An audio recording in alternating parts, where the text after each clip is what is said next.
Question 1 જોઈએ. જો 2, 5, 11 શોધવાના છે. અહીંયા 47 આપેલા છે. સૌથી પહેલા આપણે તફાવત વાળું લઈએ તો 2 અને 5 તફાવત કેટલો થાય છે? 3 થાય છે. 11, 5 તફાવત કેટલો થાય છે? 6 થાય છે.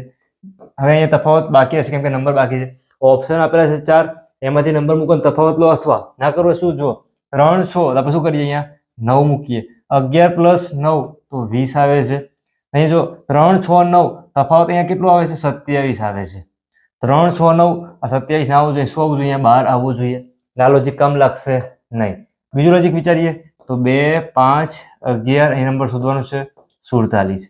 2 5 3 છે 6 છે. 3 અને જો તફાવત લીધો છે તો તફાવતનું ફરી લોજિક વિચારીએ.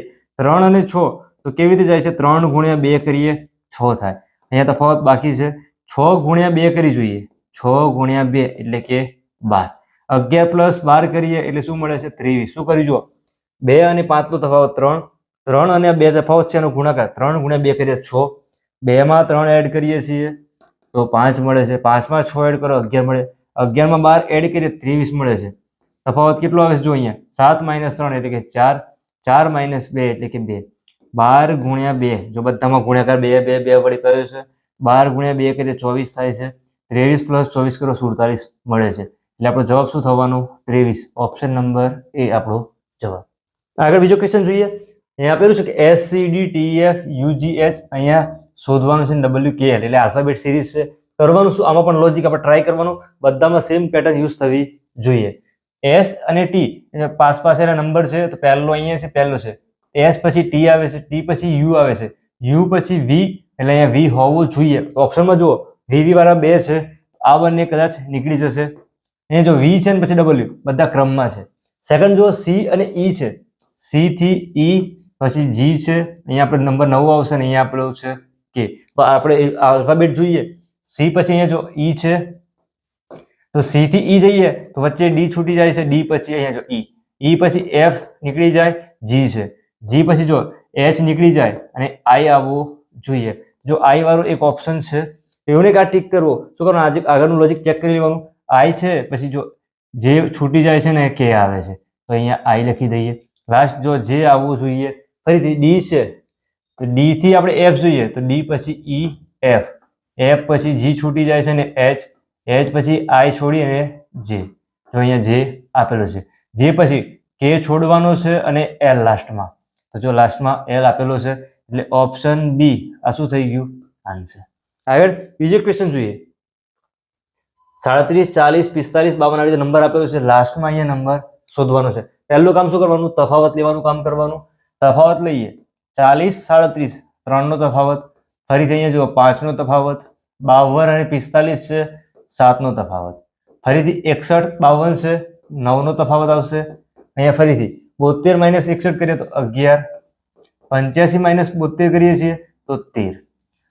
હવે જો આગળ નંબર તફાવત બાકી રહેશે. કરવાનું શું? તફાવતમાં જોવાનું છે.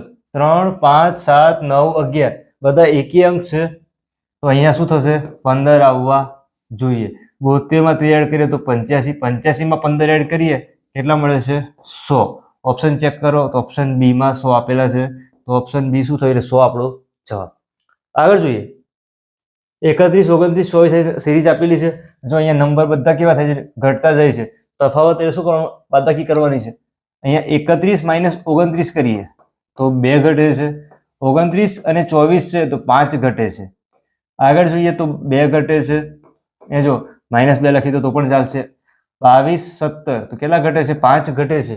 તો તફાવતમાં જો પહેલા 2 ઘટે પછી 5 2 5 તો અહીંયા કેટલા ઘટવા જોઈએ? 2 ઘટવા જોઈએ. 17 માંથી આપણે 2 ઘટાડીએ છીએ તો કેટલા મળે છે? 15. પછી જોવાનો ઓપ્શન. તો ઓપ્શનમાં 15 આપેલા છે તો શું થયું આપણો જવાબ? તો ઓપ્શનમાં 15 અહીંયા જે નંબર આવે છે ના હોય તો બીજું લોજિક વિચારવાનું છે. આગળ જોઈએ 5 પછી અહીંયા જો એક છોડોની 15 75 આવી રીતે નંબર આપેલા છે. નંબર ઘટતા જાય છે. જો નંબરનો આપણે વિચારીએ બધામાં એકમનો અંક જુઓ 5 5 5 છે તો બની શકે છે ઓપ્શનમાં છે એમાં પણ એકમનો અંક 5 હોઈ શકે. અથવા ડાયરેક્ટ લોજિક વિચારીએ 15 અને 75 15 × 5 કરીએ 75 થાય. 75 અને 525 છે તો 75 × 5 કરી જુઓ. 5 બાજુ 25 ના 5 2 વધી 5 7 35 + 2 કરીએ તો 37 થાય. અહીંયા 525 છે ફરીથી 75 ગુણ્યા 7 કરી જુઓ. જો 7 ગુણ્યા 5 કરીએ તો 35, 3 વધી, 7 7 49 પ્લસ 3 કરીએ એટલે કે 52, 525. શું થયું? ગુણાકાર થયો 7 જોડે. એટલે જો 5 છે 7 છે, અહીંયા ગુણાકાર કરી જોઈએ તો 9 જોડે ગુણાકાર આવે છે. આગળ જોઈએ, અહીંયા આપણે જો 5 મૂકી જોઈએ તો શું થશે? 5 ગુણ્યા 1 પછી 5 ગુણ્યા 3. ક્યાંથી મૂક્યું? આપણે એકમ અંક જે વિચાર્યું હતું એના ઉપરથી મૂક્યો છે. તો પહેલા ગુણાકાર 1 જોડે, પછી 3 જોડે, 5 7 9 જોડે. જો આગળ નંબર જવા દેવું હોય તો શું થાય? ગુણાકાર 11 જોડે કરો, જે આવશે અહીંયા જવાબમાં આવે. એટલે આપણો જવાબ આ દાખલામાં શું થાય? Option number B 5. આગળ બીજો ક્વેશ્ચન જોઈએ. 20 21 23 22 24 નંબર આપેલો છે, ઘટે છે વધે છે એવી રીતે. તો આવી રીતે તમારે પ્રેક્ટિસ માટે પણ દાખલા જોઈતા હોય દરેક 1 થી 2 જે ક્વેશ્ચન છે 20 રૂપિયા મૂકવામાં આવશે અને તેના સોલ્યુશનના વિડીયો મૂકવામાં આવતા હોય છે. સૌથી પહેલા શરૂઆત કરજો. 22 અને 21 તફાવત લઈ લેવાનો, -1 થાય છે. 21 અને 23 છે +2 થાય. 23 22 છે તો 1 ઘટે છે. અહીંયા જો 2 વધે છે. અહીંયા શું થાય છે? તો 1 ઘટે છે. અહીંયા જો શું થવું જોઈએ? 1 ઘટે છે 2 વધ્યા, 1 ઘટે છે 2 વધે છે, 1 ઘટે છે તો અહીંયા 2 વધવા જોઈએ. 23 + 2 કરીએ તો કેટલા થાય? 25. ઓપ્શન નંબર સી આપેલો છે, એમાં શું છે? 25 આપેલો. સી થયો આપણો જવાબ. 30 માટેનો પ્રશ્ન જોઈએ, પણ તો અહીંયા કરવાનું શું છે? ફાઇન્ડ ધ રોંગ નંબર, અથવા કયો અંક ખોટો છે એ લખવાનું છે. સિરીઝ આપેલી હોય એમાંથી કોઈ એક નંબર ખોટો છે તો જો એના 4 ઓપ્શન આપેલા છે તો શું કરવું પડશે? લોજિક વિચારવું પડશે, ખોટો નંબર છે શોધવો પડશે. સૌથી પહેલા કરવાનું શું? તફાવત લઈ લેવાનો. 1 અને 2 નો તફાવત 1 થાય છે. 2 અને 5 નો તફાવત 3 થાય છે. 14 અને 5 છે એનો તફાવત 9 થાય છે. ફરીથી 41 છે અને 14, તો 41 માંથી આપણે 10 માઇનસ કરીએ તો 31, 31 માંથી આપણે ફરીથી 4 માઇનસ કરવાના છે. તો 31 માંથી 1 માઇનસ કરીએ તો 30 અને બીજા 3 માઇનસ કરીએ એટલે 27. તો અહીંયા જુઓ, 124 માંથી 41 માઇનસ કરીએ, 4 માંથી 1 માઇનસ કરીએ તો 3, 12 માંથી 4 માઇનસ કરીએ તો 8, 83 થાય છે. હવે કરવાનું શું? આજે તફાવત શોધ્યો હોય એમાં કોઈક લોજિક છે, બધી જગ્યાએ સેમ હોય, એક જગ્યાએ બદલાતું હોય એવું હોય, અથવા જો 2-3 જગ્યાએ સેમ હોય, કોઈ 2 જગ્યાએ અલગ અલગ હોય, શું બીજું લોજિક વિચારવાનું? વર્ગ છે, ઘન છે, એવું લોજિક વિચારવાનું. તો 1 3 9 આટલાથી અહીંયા સુધી જોઈએ છે તો શું દેખાય? જુઓ, 1 ગુણ્યા 3 કરીએ તો 3 થાય છે. 3 ગુણ્યા 3 કરીએ 9 થાય છે. 9 ગુણ્યા 27 માં છો, 9 ગુણ્યા 3 કરીએ તો 27 મળે છે. એ જો બધામાં 3 3 વડે ગુણાકાર થાય છે. 27 ગુણ્યા આપણે 3 કરીએ તો 27 ગુણ્યા 3 કેટલા થાય? 81 મળે છે. ક્યારે? ગુણાકાર 3 વડે કરીએ તો. પણ તો અહીંયા કેટલા આપેલા છે તફાવતમાં? 83. મતલબ કે જે 124 વાળો નંબર છે એ શું હશે? રોંગ હશે. જો ઓપ્શન ચેક કરીએ, ઓપ્શન ડી આપેલો છે 124. એ શું થયું આપણો આન્સર? મતલબ કે સિરીઝમાં જે ખોટો નંબર કયો છે તો 124 છે. આગળ જો તમે ક્વેશ્ચનને ડીપમાં જવું હોય તો શું પૂછશે? આજે રોંગ નંબર છે જગ્યાએ સાચો નંબર કયો આવશે? તો અમારા ઓપ્શન છે એ બદલાઈ જશે. શું કરવું પડશે? આપણે 81 છે, જો 14 + 27 કરીએ તો 41 મળે છે. અહીંયા 81 નું લોજિક વિચાર્યું છે તો 41 છે પ્લસ 81 કરવાના છે તો કેટલા થશે? જો 8 ને 4 12, અહીંયા 2, 122. એ શું આવશે? Right number. જો પૂછાય તો આપણે ખોટો શોધવાનો છે તો 124 શું છે? ખોટો અંક છે. બીજો ક્વેશ્ચન અહીંયા આપેલું છે કે અહીંયા જો 864 420 296 40 16 6 કયો અંક ખોટો છે? 4 ઓપ્શન આપેલા છે. તો જેમ જેમ નંબર જઈએ એમ નંબર કેવા થાય છે? ઘટતા જાય છે. આપણે રિવર્સમાં ગણીએ તો પણ ચાલશે. જો તફાવત લઈ લઈએ બધામાં, પહેલા 6 અને અહીંયા 16 છે તો 10 ઘટે છે. ફરીથી અહીંયા 40 છે અને 16 છે, 40 માંથી 10 માઇનસ કરો 30, 30 માંથી ફરીથી 6 માઇનસ કરો એટલે થાય 24. ફરીથી અહીંયા જો 9 માંથી 4 જાય તો 5, 6 માંથી 0 જાય તો 0, 50. ફરીથી અહીંયા જો 200 છે એમાંથી 96 માઇનસ કરવાનું છે, 200 માંથી 90 માઇનસ કરો 110, 110 માંથી ફરીથી 6 માઇનસ કરો તો 104. 400 છે એમાંથી 200 માઇનસ કરો 200, અહીંયા 20 વધશે 220. અહીંયા કેટલા થશે? જો 4 માંથી 0 જાય તો 4, 6 માંથી 2 જાય તો 4, 8 માંથી 4 જાય તો 4, 444. તફાવતમાં જોઈને કઈ ખ્યાલ આવે છે? નથી આવતો. ડાયરેક્ટ વિચારવું હોય 6 છે, જો રિવર્સ લખી દઈએ, 6 છે, 6 અને 16 તો 6 ગુણ્યા 2 કરીએ, 6 દુ 12 થાય, 12 ની અંદર પ્લસ 4 કરો, 12 ને 4 16. આ એક લોજિક વિચારી શકાય. 16 છે અને 40 છે, 16 ગુણ્યા 2 કરીએ, 16 દુ 32 થાય છે, પ્લસ કેટલા કરીએ 8 એટલે મળે છે 40. નાનો નંબર છે આપણે આવી રીતે લોજિક વિચારી શકીએ છીએ, એટલા માટે આપણે રિવર્સ ચાલુ કર્યું છે.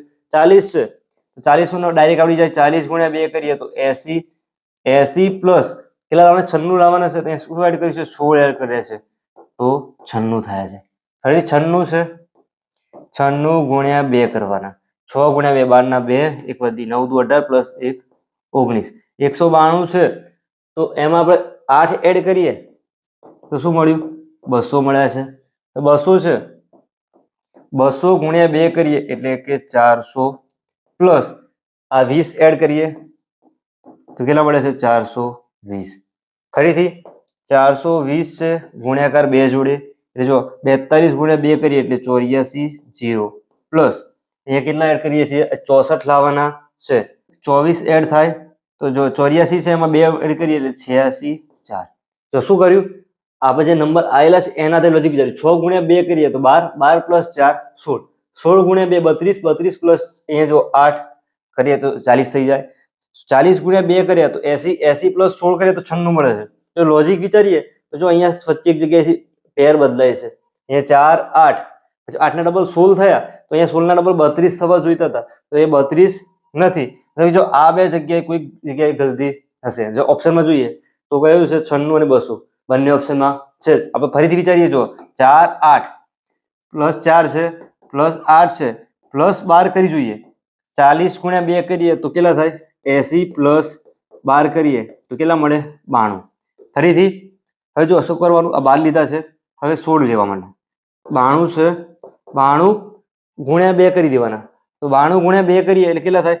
9 દુ એ જો ગુણાકાર 2 જોડે 9 દુ 18, 2 ગુણ્યા 2 4, 16 એડ કરીએ પ્લસ 16 તો 6 પ્લસ 4 0, એક વધી 8 પ્લસ 1 9 પ્લસ 1 10 નું 0, એક વધી આવશે એટલે 2. 200 મળે છે, 200 આપેલા છે. એટલે કોઈ ગલત નંબર કયો છે? આ જે 96 છે એ ગલત નંબર આપેલો છે. એટલે ઓપ્શન નંબર બી આ શું થઈ ગયો? આપણો આન્સર થવાનો. એક ક્વેશ્ચન છે, જો 9 13 21 28 નંબર આપેલા છે, કયો અંક ખોટો છે? 4 ઓપ્શન આપેલા છે. તમારે કરવાનું શું? વિડીયો સ્ટોપ કરવાનો, જાતે પ્રયત્ન કરવાનો, શું થાય આપણે પ્રેક્ટિસ થશે અને ખ્યાલ આવશે કે સમજણ પડી છે કે નથી પડી. સૌથી પહેલા તફાવત લઈ જોવાનો. 13 - 9 કરીએ એટલે કે 4 મળે છે. 21 - 13 કરીએ, જો 21 માંથી 10 માઇનસ 11, 11 માંથી ફરીથી 3 માઇનસ કરો તો 8 આવે છે. ફરીથી 37 છે, 7 માંથી 1 જાય તો 6, 3 માંથી 2 જાય તો 1, 9 - 7 તો 2, 6 - 3 તો 3, 32 થયા છે. 132 - 69 કરવાના છે તો 132 - 69 ના કરો શું કરવાનું? 132 માંથી 70 માઇનસ કરો પછી ડાયરેક્ટ ઉમેરો તો પણ ચાલશે. જો 2 થાય 12, 12 માંથી 9 માઇનસ કરીએ એટલે 3, જો ફરીથી 12 છે, 12 માંથી 6 જાય તો 6, 63. ફરીથી અહીંયા 261 છે, 261 માઇનસ 132, ફરીથી 5 11, 11 માંથી 2 જાય તો 9, 5 છે, 5 માંથી 3 જાય તો 2, 2 માંથી 1 જાય તો 129. જો ખ્યાલ આવી જાય શું થાય? જો 4 8 16 32 પેરમાં નંબર છે. 4 ગુણ્યા 2 8, 8 ગુણ્યા 2 16, 16 ગુણ્યા 2 32. એ જો અહીંયા ખાલી બદલાઈ જાય છે, મતલબ કે જો પેર ક્યાંથી બદલાય? અહીંયાથી બદલાય. કેમ કે આ જે નંબર છે અથવા આ નંબર છે એમાં કંઈક શું હશે તફાવતમાં? એ બંનેમાં ગલતી હશે. જો આટલા સુધી સેમ આવે છે, અહીંયા બદલાય છે. આ જે નંબર છે એ ડાઉટફુલ હશે. શું કરીએ આપણે? જો 63 બદલાય કેટલા? 32 ગુણ્યા 2 કરીએ તો 64 મળે છે. મતલબ કે તફાવત લઈએ છીએ એમાં આ જે નંબર છે એમાં +1 કરવો પડે તો અહીંયા કેટલા થવા જોઈએ? 133 થાય. તફાવત કેટલો મળી જાય? 64. ફરીથી જો 261 તો આપેલા જ હતા, એમાંથી આપણે 133 માઇનસ કરી જોઈએ તો શું થશે? આપણી પેર આખી કમ્પ્લીટ થાય કે નથી થાય ખબર પડશે. ફરીથી 5 11, 11 માંથી 3 જાય કેટલા વધે છે? 8, 5 માંથી 3 જાય તો 2, 2 માંથી 1 જાય તો 1, તો 128 અહીંયા મળી જાય. ક્યારે મળે? અહીંયા જો 133 આપેલા હોય તો મતલબ કે આપણે જે ગલત કયો છે તો 132, ઓપ્શન નંબર સી આ શું થઈ ગયું? આન્સર. એટલે ખોટો નંબર કયો છે? 132 છે. અને એવું પૂછે કે સાચો નંબર કયો છે તો આપણે જો શું થાય? 133 રાઈટ નંબર છે. આવી જ રીતે જો તમારે જવાબ નોંધણી તૈયાર કરી તો કોમ્પ્યુટર પરીક્ષા માટે ગણિત અને રીઝનિંગ એકદમ સરળ રીતે શીખવું હોય ચેનલ YouTube ઉપર સબસ્ક્રાઇબ કરજો. વિડીયો પસંદ આવ્યો હોય વિડીયો લાઈક કરી તમારી સાથે શેર કરજો.